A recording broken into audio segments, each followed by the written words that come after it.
Então, doutora Larissa, explica para a gente.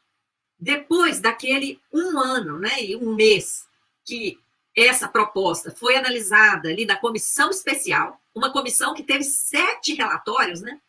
Foi um vai e vem danado ali naquela comissão. Depois desses 7 relatórios, quais os principais riscos que a nossa população está correndo se essa proposta vier a ser aprovada, como quer o deputado Arthur Lira? Muito grata desde já pela aula que você vai nos dar aqui, gente. Olha, parabéns, viu, Larissa, pela sua competência. Tomara que eu cumpra as expectativas, mas eu estou aqui para ajudar e juntos a gente combater essa PEC que, como foi dito aqui, é um pacote de maldades. Lembrando aquela fatídica madrugada dos 7 relatórios, o jurídico ficou de prontidão e a gente nomeava os relatórios pelo horário em que eles eram veiculados. Então, ali era mudança em cima de mudança, eram acordos que foram descumpridos ao longo dessa madrugada, e a gente tinha uma expectativa de texto melhor do que realmente foi aprovado. Então, a luta foi muito grande ao longo desse um ano, de setembro de 2020 a setembro de 2021, e mesmo com muita luta, avanços aconteceram, mas não os avanços necessários. Acho que é importante a gente deixar claro aqui que o servidor público ele não é contra uma reforma administrativa. Só que essa reforma administrativa ela tem que ser bem feita e ela tem que ser conversada com quem vai ser atingido. Porque não só a população em geral, mas o servidor público ele quer melhores condições. Ele quer cada vez mais uma administração profissional e uma administração que entregue aquilo que a população espera. Então, a categoria está comprometida com essa melhora de serviço público. Tanto é que nunca se teve um serviço público tão preparado, tão formado e tão disposto a auxiliar a população. Então, a gente tem um diferencial de formação, servidores com mestrado, doutorado, pós-doutorado, com formação lá fora, formação dentro do Brasil, porque a gente tem que atender às nossas características, e está aí uma classe muito bem preparada e preparada para atender a população. Então, o primeiro erro que se vende, o primeiro erro que nós buscamos combater, Maria Lúcia, que você pontuou muito bem, é de que se vendem mentiras. Se vende a mentira de que o servidor público é um peso para o Estado, se vende a mentira que o servidor público ele não pode ser desligado e que ele fica ali até se aposentar ou até morrer, e que ele é só gasto em cima de gasto em cima de gasto. Tanto é que se vendeu inicialmente que era preciso acabar com os privilégios e se fazer uma economia, que o servidor público ele é muito caro, o servidor público tem salários muito altos, vamos acabar com isso e vamos dispensar aquele que não cumpre os seus objetivos. Então, o principal foco era a estabilidade do servidor público. Vamos possibilitar que o servidor seja desligado, assim como o empregado da iniciativa privada pode ser desligado a qualquer momento. Vamos tirar esse estorvo do governo que só tira recursos. Primeiro, os salários da administração pública estão abaixo do mercado. Então, vende-se que eles recebem, o servidor público recebe muito mais, falso. A grande maioria recebe salários muito baixos e a grande maioria está ficando desprotegida agora com essa reforma. Justamente por isso, é uma preocupação que tem que se ter. Segundo, a estabilidade não é um privilégio, a estabilidade ela é uma garantia. É uma garantia de que o servidor público ele vai atuar de forma autônoma, em prol do Estado e não em prol do governo posto. Que se a manutenção do servidor no seu cargo dependesse de agrados à sua chefia, imagino que não teríamos servidores formados e combativos e que discordam muitas vezes das ordens da sua chefia e discordam dentro daquilo de que é possível. Porque também subordinação ela é combatida, mas temos que ter servidores imparciais e autônomos e que possam se posicionar sem que seu cargo, sem que seu emprego esteja ali à discussão. Então, a estabilidade ela não é um privilégio. A estabilidade ela é uma garantia de atuação do serviço público, é uma garantia de imparcialidade e de que o próprio servidor ele vai combater clientelismos, ele vai combater subjetivismos e que vai estar ali para proteger a população brasileira. Então, era um ponto muito sensível, era um ponto que estava sendo retirado a estabilidade do servidor público no texto originário, mas que depois de tanta batalha é um ponto que foi ao menos mantido. Mas se por um lado a estabilidade foi mantida, ela foi confrontada de outra forma. Por que confrontada? Porque os vínculos precários, eles adquiriam uma importância muito grande no atual texto da reforma administrativa.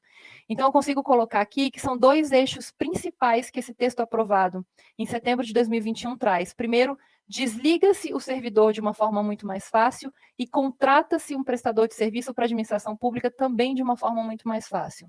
Se, por um lado, conseguimos afastar aquele famigerado vínculo de experiência, porque o texto original trazia o chamado vínculo de experiência, ou seja, realizado o concurso, eram chamados a desenvolver suas funções um número muito maior de aprovados, para que se escolhessem os melhores para serem efetivamente efetivados nos seus cargos.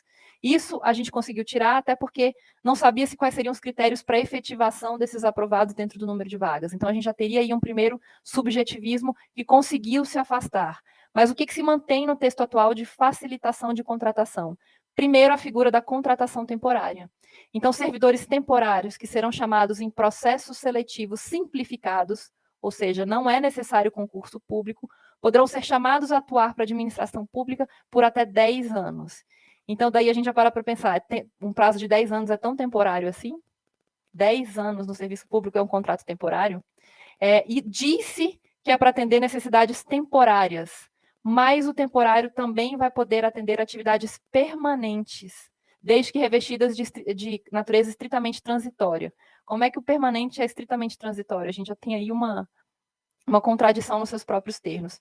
E esse desenvolvimento de atividades permanentes pode durar por até 2 anos. Então, a gente tem um prazo inicial de 10 anos para atividades ditas temporárias, e a gente tem um prazo de 2 anos para atividades permanentes que poderão ser exercidas de forma transitória por uma contratação temporária.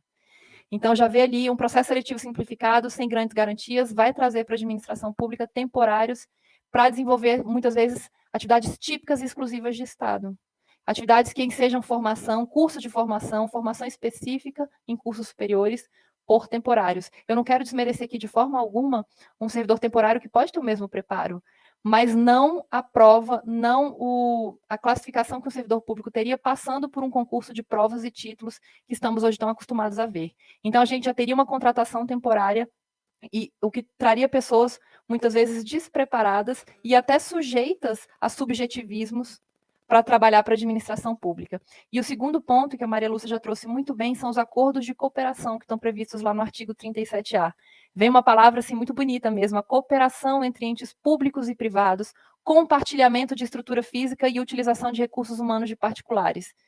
E não se desse a minúcia de como seria essa cooperação. Então, a gente chama aí a gente vê aí uma privatização dos serviços públicos. Em que medida isso vai ser feito?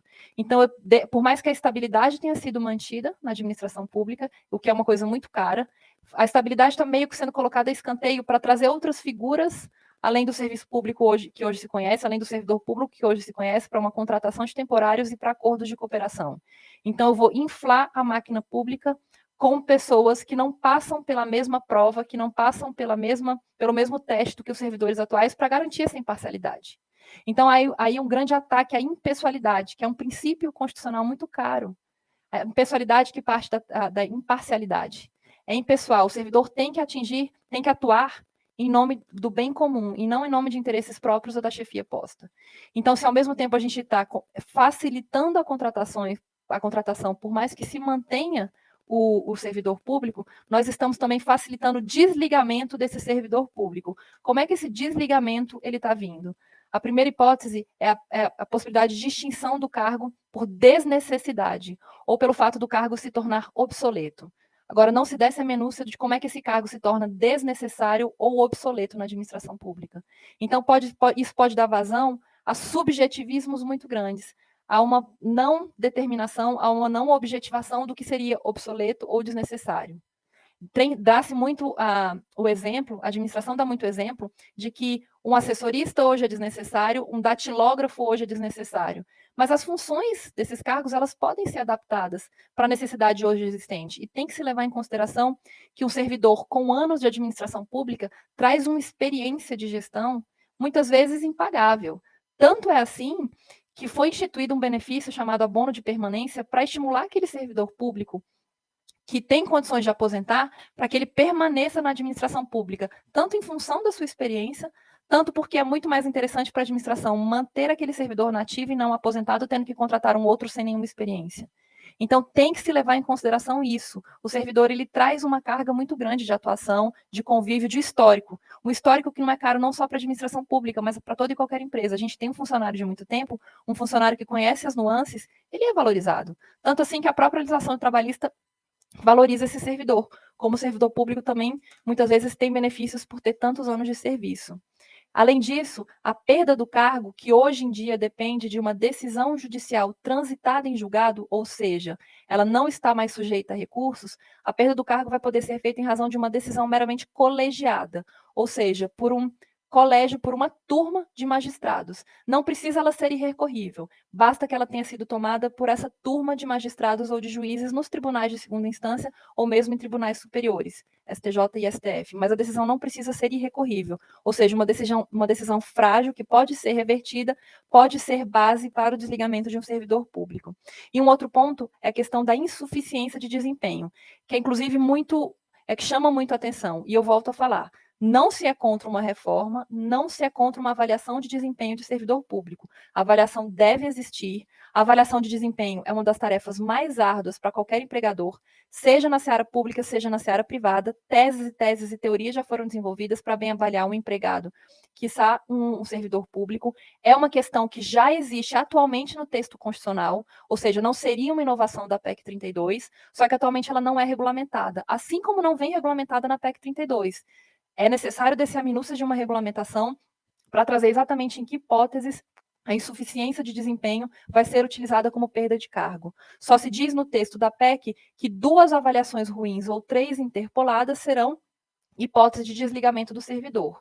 Ou seja, avaliações esparsas, poucas, vão poder ensejar o desligamento de um servidor, que muitas vezes vai poder ser desligado por avaliações de chefes subjetivistas, avaliações que não tenham a devida imparcialidade. Então, daí os 2 eixos de preocupação. Primeiro, o desligamento com facilidade, e segundo, a contratação também com facilidade, Maria Lúcia.